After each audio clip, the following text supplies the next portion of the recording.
그리고 제가 여러분들에게 좀 그 이야기를 드리고 싶습니다. 사실은 진실과 다릅니다. 사전적인 정의도 달라요. 사실은 일단 말하는 사람이 주장하는 바이고 진짜라고 주장하는 바이고 이걸 들었을 때 듣는 사람이 이해하고 공감할 수 있으면 수긍할 수 있으면 사실로 규정하고 남게 되죠. 우리 사이에서. 진실은 뭐예요? 진실은 뭘까? 나만 알고 있는 거예요. 그걸 조사해서 파헤친다면 이 사람이 주장했던 그 사실이 진실로는 사실일 수도 있었고 거짓이었을 수도 있습니다. 수사 과정이 뭐예요? 진실을 파헤치는 과정이죠. 면접은 뭘까? 면접관은 사실을 원할까? 진실을 원할까? 면접관은 사실은 진실을 원합니다. 왜? 사실은 다들 비슷비슷하거든요. 진실은 어떤 거냐면 내가 정말 내 마음속에 있는 이야기? 이걸 함부로 꺼내기가 어려운 것들도 있습니다. 대한항공에 왜 지원했습니까? 돈이 많고 파산할 리가 없고 유니폼도 예쁘고 돈도 제일 많이 주고 성과금 500%나 땡깁니다. 솔직히 이렇게 말할 수가 있어요? 없어요? 없죠. 사실 돈이 최고잖아요.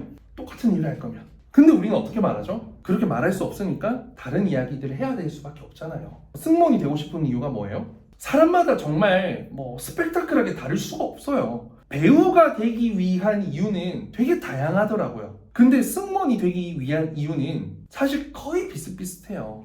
계기는 다를 수 있지만 승무원이라는 직업에 느끼는 매력은 거의 비슷해요. 그래서 진실은 사실 쌤 입장에서는 예를 들면 그렇다는 게 아니라 정말 아름다운 여성분들과 매일 근무를 할 수 있다면 뭔가 좀 직업적으로 참 혜자스럽잖아요. 좋잖아요. 그래서 이런 말이 근데 면접 답변에 살 수 있다 없다? 이건 친구들끼리 할 수 있는 이야기 정도나 되겠죠. 그래서 제가 꺼내온 건 뭐였다? 내가 호주에서 직장 생활을 하고 그만두고 향수병 때문에 돌아오는 길에 비행기 값이 저렴한 캐세이 퍼시픽을 타서 홍콩에 내가 태어나서 처음으로 3일간 여행을 했는데 그 여행을 해보니까 너무 경이롭고 행복하고 나는 해외에 나와서 사는 건 싫지만 자주 나오는 건 좋네. 돌아오는 길에 남승무원이 있어서 물어보니까 실제로 1, 2, 3, 4일 정도로 나와서 여유가 있는 직업이고 나처럼 외국에서 근무했던 사람, 친화력이 좋고 자신감 있는 사람 충분히 잘할 수 있다 생각해서 지원했다. 나만의 스토리를 진실처럼 만들었는데 이건 진실이 아니라 내 마음속엔 다른 게 있는데 면접장에서 그 진실을 말할 수 없으니 이 내용을 진실로 표현한 거죠. 이 진실은 어떻게 만들어졌을까? 내가 호주에서 근무하고 그만둔 거, 향수병이라는 사실, 홍콩으로 갔던 사실, 홍콩에서 느꼈던 감정이라는 사실, 공유할 수 있는 이야기들, 캐세이 퍼시픽 승무원으로부터 들었던 사실, 내가 갖고 있는 자격증 스펙이라는 사실, 이것을 끊임없이 타임머신을 타고 가서 이야기로 만든 거죠. 하나의 진실과 같은 스토리로.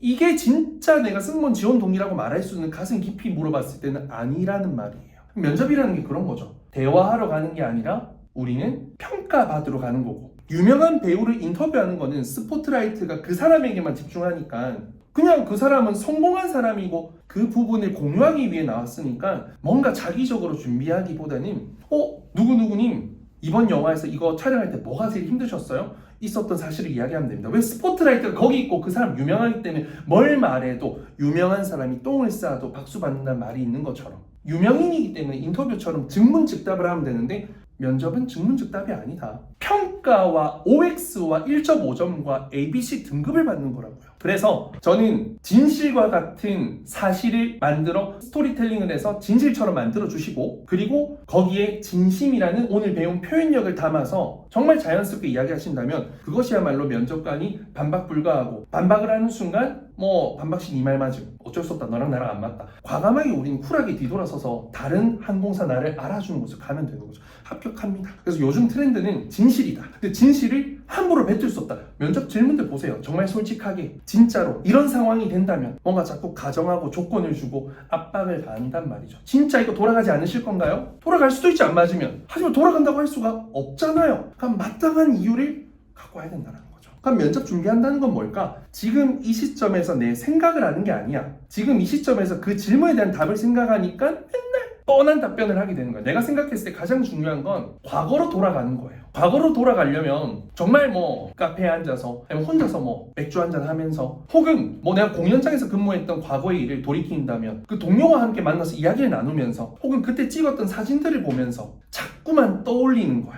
그러면 포인트들을 꺼내올 수가 있습니다. 그러면 그게 차별화된 답변으로 계속해서 이어진다는 겁니다. 그래서 여러분들이 좀 사실과 진실을 잘 구분해서 내가 거짓말로 답변을 해라고는 말을 못하겠어. 물론 필요할 땐 거짓도 필요합니다. 성의의 거짓이든 뭔가 합격을 위한 거짓이든 필요합니다. 그거는 면접뿐만 아니라 인생에서 다 똑같아요. 엄마가 좋아 아빠가 좋아 둘 다 좋아. 더 좋은 사람일 수도 있고 뭐 여자친구 남자친구한테 나의 서운한 거 없어? 나에게 대해서 서운한 게 있지. 근데 말을 못할 뿐이지. 진실이니까. 근데 뭐 우리 사이 굳이 나쁘게 만들 필요 없으니까 사실만 좋은 이야기만 하는 거죠. 그런 걸 좀 잘 구분해서 면접 준비를 하고 답변 만드셨으면 좋겠고 계속 과거의 나로 돌아가는 연습을 하셔야 된다.